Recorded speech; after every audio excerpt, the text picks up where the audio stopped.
Welcome to the November 2014 episode of Iowa City in Focus. I'm your host, Mary Bryant.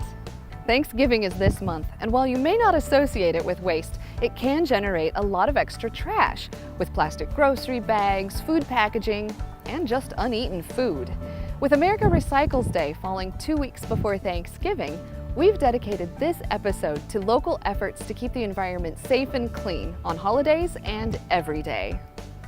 On this month's episode, I'll talk with Jen Jordan, recycling coordinator for the City of Iowa City, about what the city is doing to observe America Recycles Day, as well as Bring Your Own Bag Waste Reduction Week. Then we'll hear from Crime Prevention Officer Mebus about a medication drop-off receptacle that is now available at the police station. Finally, we'll talk to Recycling Projects Assistant Jane Wilch about the work she has done for the city and a very creative path she's taken to help get the message out about reducing food waste. Stay tuned.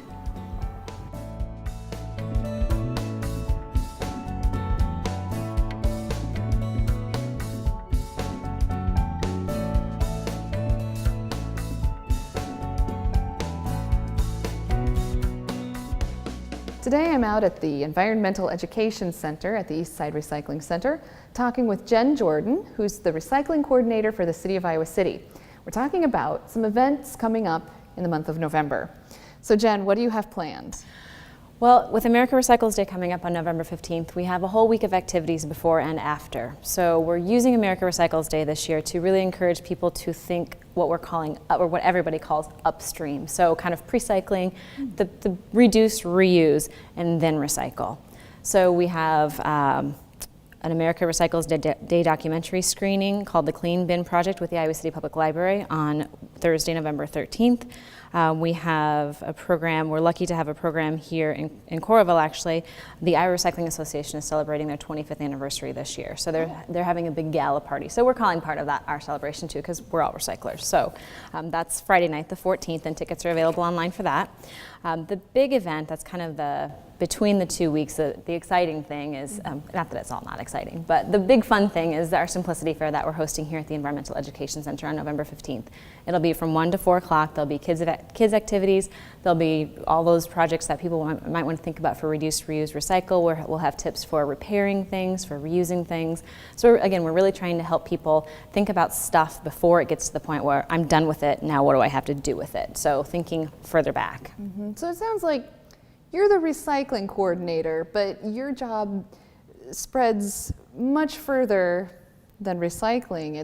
You're also the reduction and reuse coordinator. Yeah, I mean, once something's to the point of making the choice to recycle it or throw it away, all the resources that have gone into that, the energy, the transportation to get it here, recycling's great, but it's much better to use those resources that we've already put into that product or that material again and again and again. So, crafty type stuff is great, but we're going to try and help people see things in a little bit bigger picture than just doing crafts with recycling. So we'll actually have a book and media swap that day, so people can bring their old books that they don't want anymore, their old media, maybe VHS tapes. I'm not sure what we'll have on the list yet, but people CDs and DVDs. CDs and DVDs for sure. Yep. We're going to have a recipe sharing opportunity, so that'll be fun. And that's not really recycling, but it's the holiday season, so we're going to include that. Sure. We'll have a story time. We'll have all kinds of fun activities going on that day. Reclaim Your Holidays will be here, which can help people think about spending their holiday time in a way that's meaningful to them, so it's not just about the stuff. So we did a little bit of that last year, so we're going to build on that. Yeah, very timely too, with Thanksgiving coming up, and then as soon as Thanksgiving is over, it's on to Christmas, it seems. It seems like it, yeah. And that brings up one of the other activities, or the second week of activities. We're working with 100 Grannies for a Livable Future to have a week of education about not using plastic bags, single-use plastic bags. Only about 5% of those bags actually get recycled. So we're really trying to encourage people, again, to just not use them in the first place. So we'll do a bunch of activities that week. The Grannies will actually be here on the 15th, November 15th, from 1 to 4 with pledges. And if people sign pledges not to use bags through the end of the year, including the holidays, they'll be entered into a drawing to win something really cool, which we haven't figured out what it is yet, but it'll be something fun. We'll have things, of course, as always, tote bags to give away, things like that. But then also with the Grannies, we are doing some other outreach around the community as well. So it'll be a good couple of weeks of activities. Can you talk a little bit about why plastic bags have become such an issue? Well, people use a lot more plastic bags now than they did, say, 15 or 20 years ago. So I think just the proliferation and the ease of using them is also part of the problem.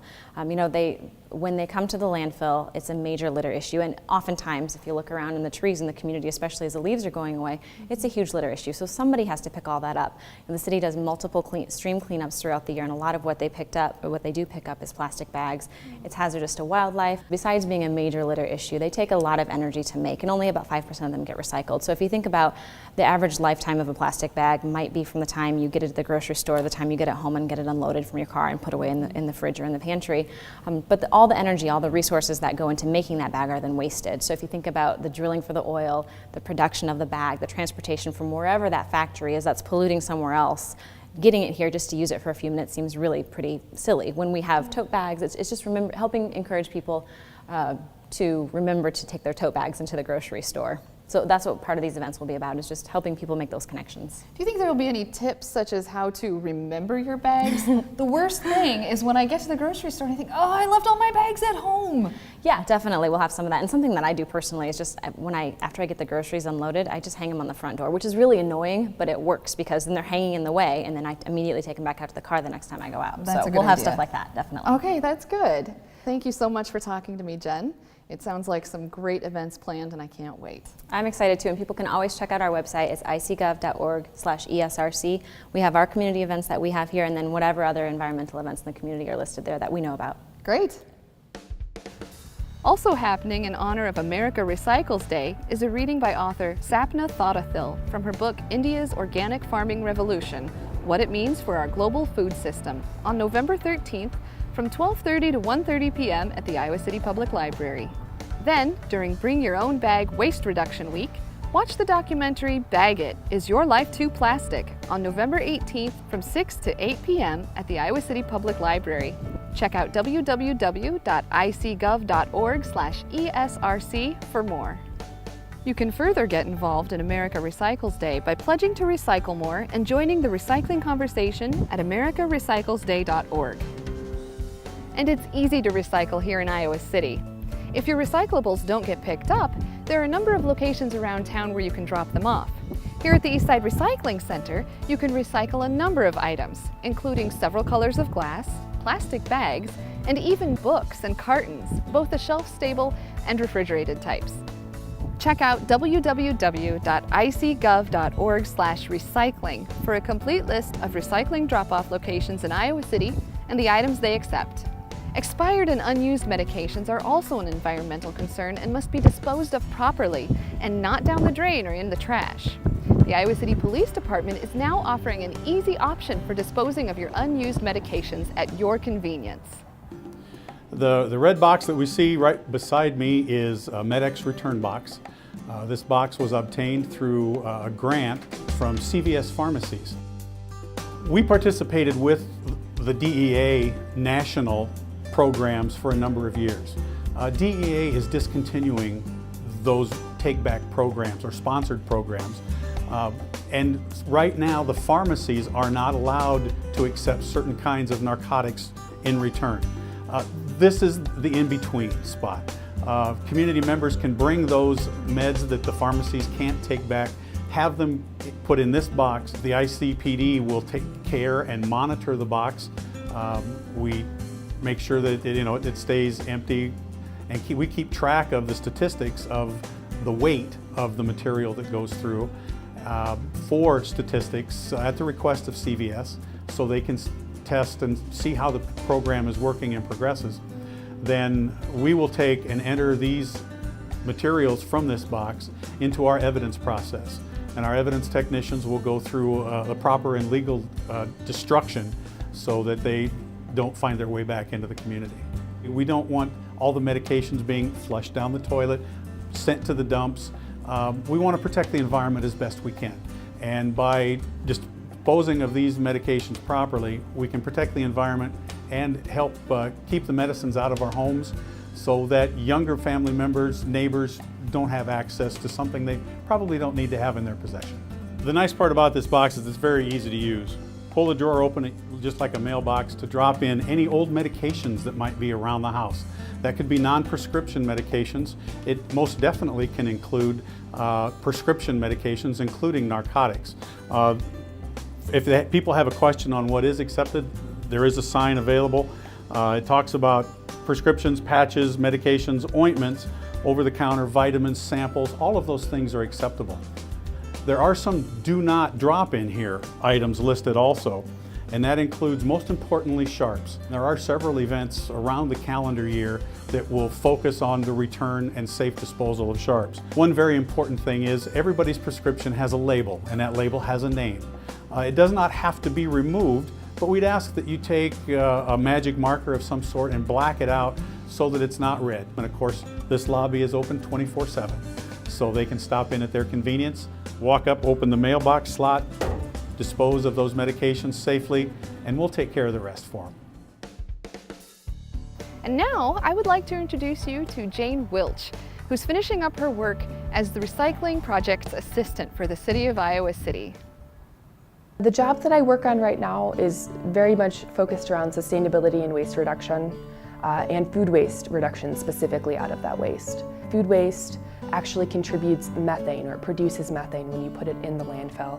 And I think that's what a lot of people don't realize, is that food that is wasted and that ends up in the landfill where there's no oxygen being produced produces a harmful greenhouse gas, which contributes to climate change. And that's one big thing that we as landfill staff are trying to avoid. We actually just conducted a food waste pilot study with about 50 households in the Iowa City area. And this is actually where we incorporated the Food Too Good to Waste program, working with the Environmental Protection Agency. And with those 50 households, we offered 4 strategies within that program that completely focused on source reduction. And when I say source reduction, I mean preventing food from being wasted in the first place. So the 4 main strategies offered easy tips to accomplish that source reduction or aim towards the source reduction in those 50 households. With Thanksgiving especially, definitely more so a food holiday. This is a time to definitely consider those strategies and really focus on that source reduction. The first strategy is smart shopping, and what this expresses is make a list, essentially. It's a very simple task, and the benefit of doing that is that you're being mindful of what food you already have in your fridge.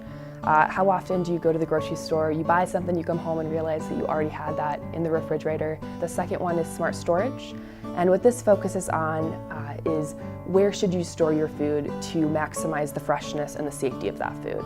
So some food works better in the fridge, some is better on the counter, and there's guides within the strategy that outlines that.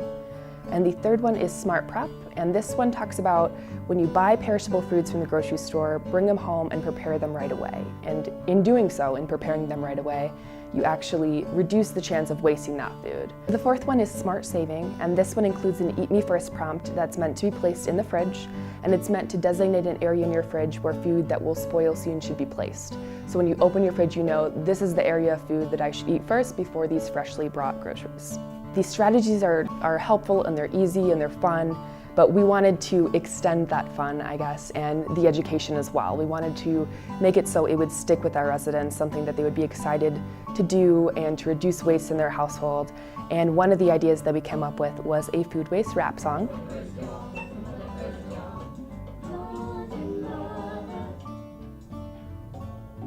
When I started to write this song, I started writing it just out of a fun project, and in addition to this pilot, that's what inspired me to start writing this song. But it's amazing what it's turned out to be, and this project working with City Channel 4 and working with Scott at New Pioneer, it's been great. He's an inspirational singer, he's done a great job with it as well. Great people involved, and I think it's been a really fun project.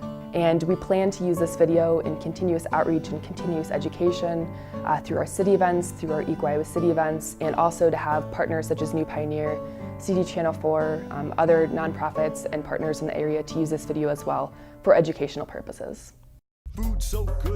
Be sure to watch the December episode of Iowa City in Focus, which will include the food waste reduction music video that Jane spoke of. We'd like to hear how you're reducing, reusing, and recycling. Leave us a comment and tell us your Reduce, Reuse, Recycle story at facebook.com/citychannel4. Thanks for watching this month's episode and keeping Iowa City in focus. You're watching City Channel 4. On TV, online, on demand, on Facebook, and now on the go on your mobile device.